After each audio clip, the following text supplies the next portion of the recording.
둘레길 7코스는 해오름 광장에서 시작한다.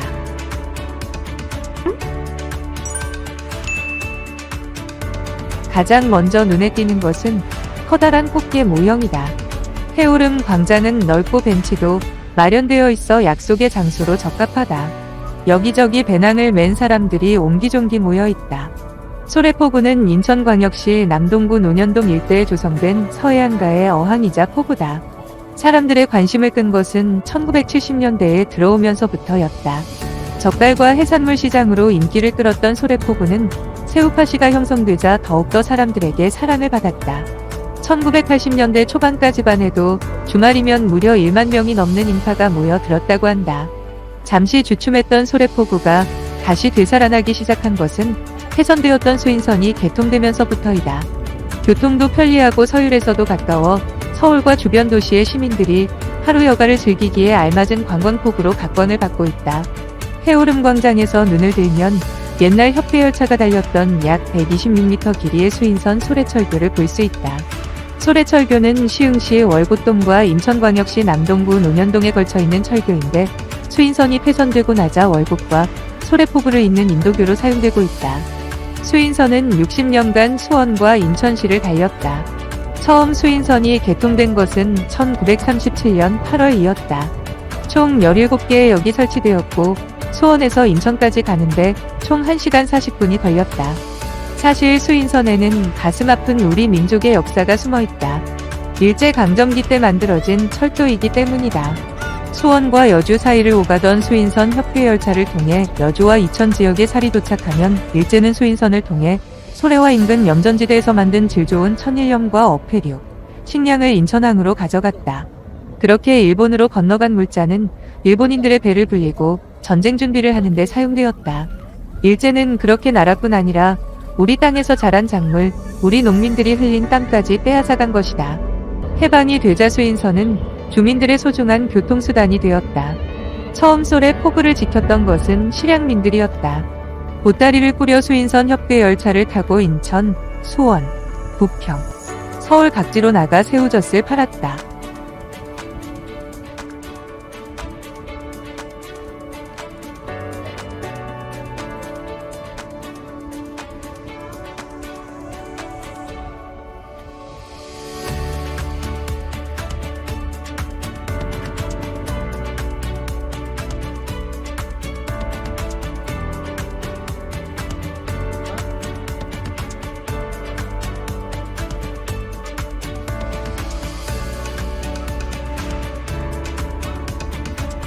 갈매기들이 낮게 날며 산책자들을 응원한다.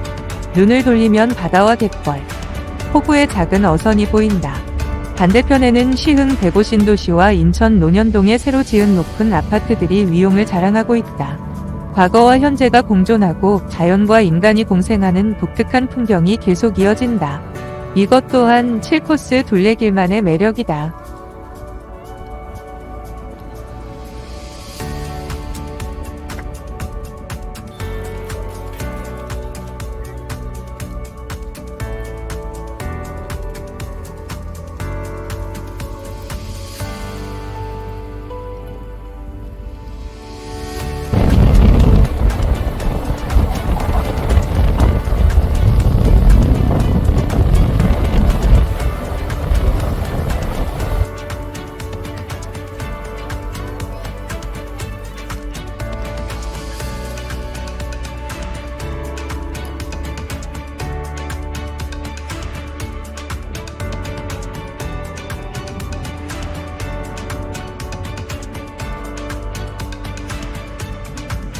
낙조가 아름다운 해넘이 다리를 지나 조금 더 길을 걸어가면 한화에코 메트로 아파트 단지 해변공원을 만날 수 있다.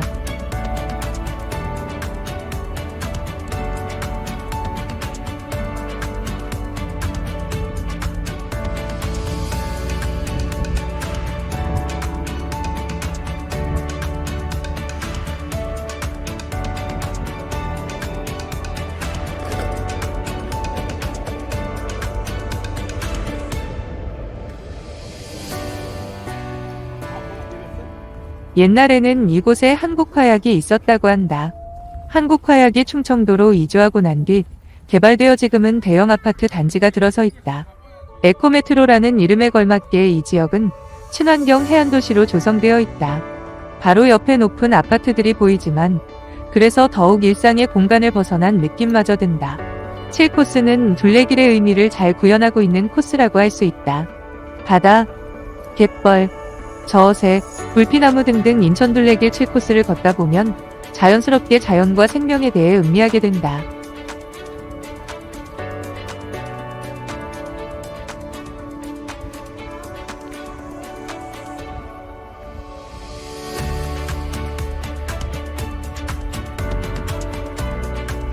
좀 더 걸으면 고잔 톨게이트가 보인다.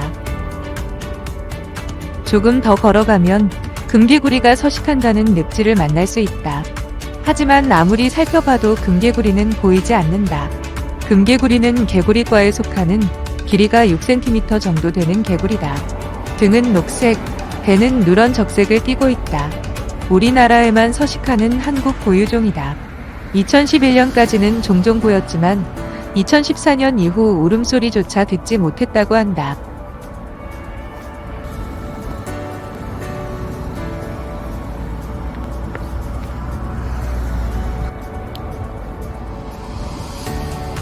그 앞에는 인천에 하나뿐이라는 운전면허 시험장도 있다. 이 길은 차량 통행이 많아 오숨과 매연이 심하고 도로도 정비되지 않아 걷기에는 조금 불편하다.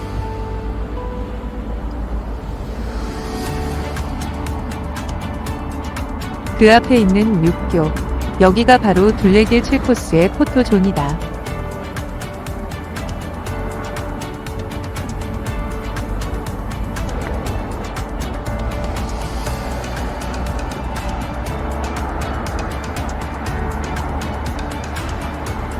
육교 위에 올라가면 넓은 갯벌과 남동공단, 아파트 숲, 날씨가 좋으면 저 멀리 송도국제도시까지 보인다.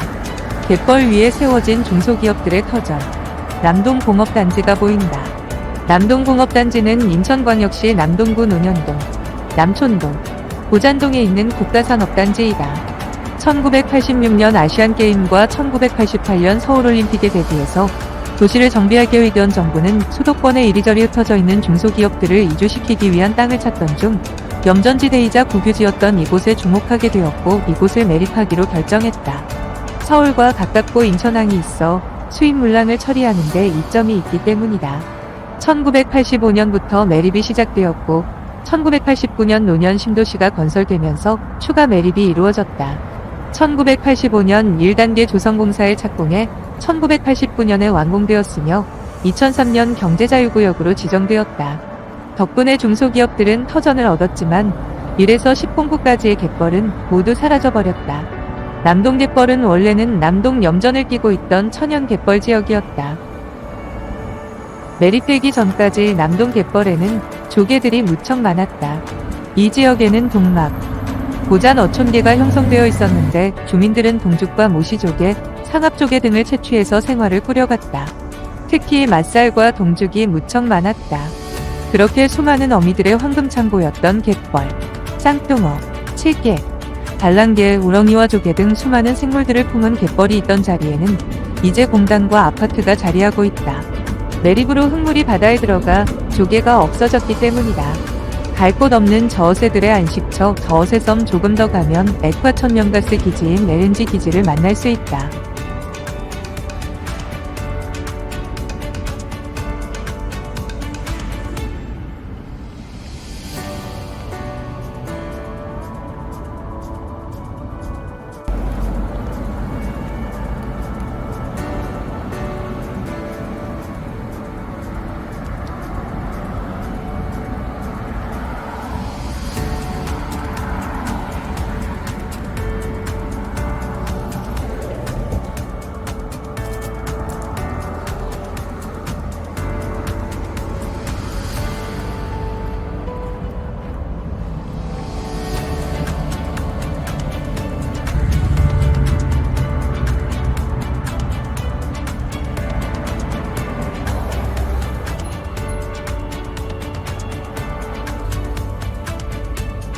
이곳을 지나 바이오 산업교가 나오는 사거리에서 우회전하여 이동하다 보면 남동 유수지에 도착한다.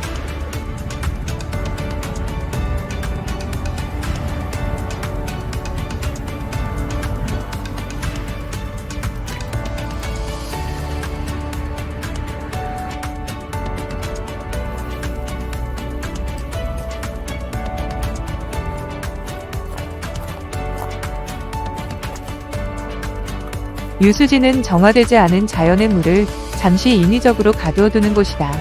남동 유수지는 송도 신도시와 남동공단, 승기천 하류 사이에 있다. 1985년 갯벌을 매립해서 남동공단을 만들면서 빗물을 모으기 위해 만들었다. 하지만 더러운 물이 모여들어서 수질이 좋지 않고 쓰레기로 가득하다. 유수지에 작은 인공섬이 있는데 이곳이 바로 저어새들의 서식지다. 저어새는 다리가 가늘고 길며 작은 물고기나 올챙이, 조개류를 잡아먹는다. 긴 다리를 움직이면서 20cm 정도 되는 주걱처럼 뭉툭하게 생긴 긴 부리를 갯벌이나 논, 호수의 가장자리에 넣고 휘휘저으며 먹이를 찾는다고 해서 저어새라는 이름이 붙었다. 저어새는 여름철새로 우리나라에서 여름을 보낸 뒤 가을이 되면 일본, 대만, 베트남으로 남아가 겨울을 지낸다.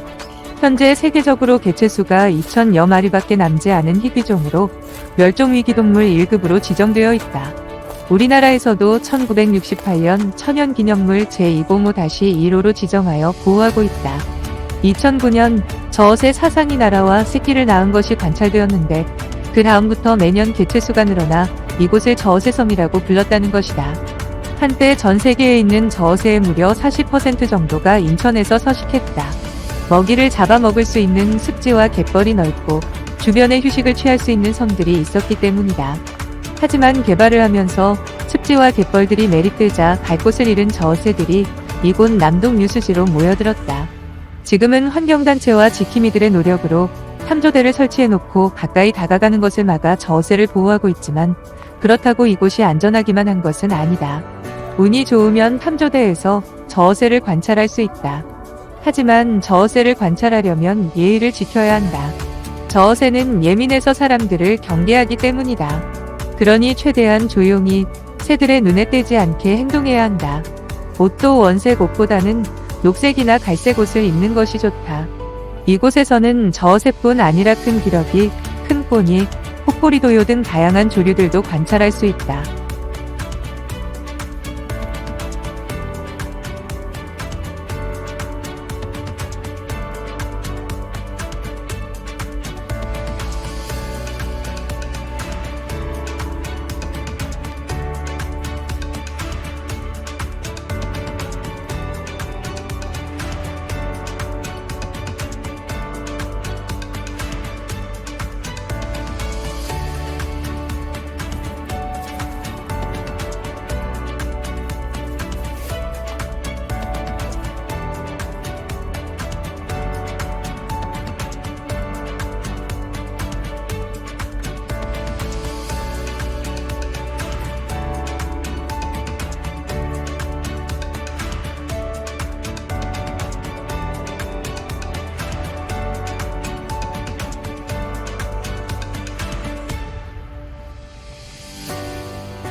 승기천에 있는 동막교를 건너면 동막역에 다다른다.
우리가 만난 모든 장소는 추억을 품고 둘레길 7코스를 마무리한다.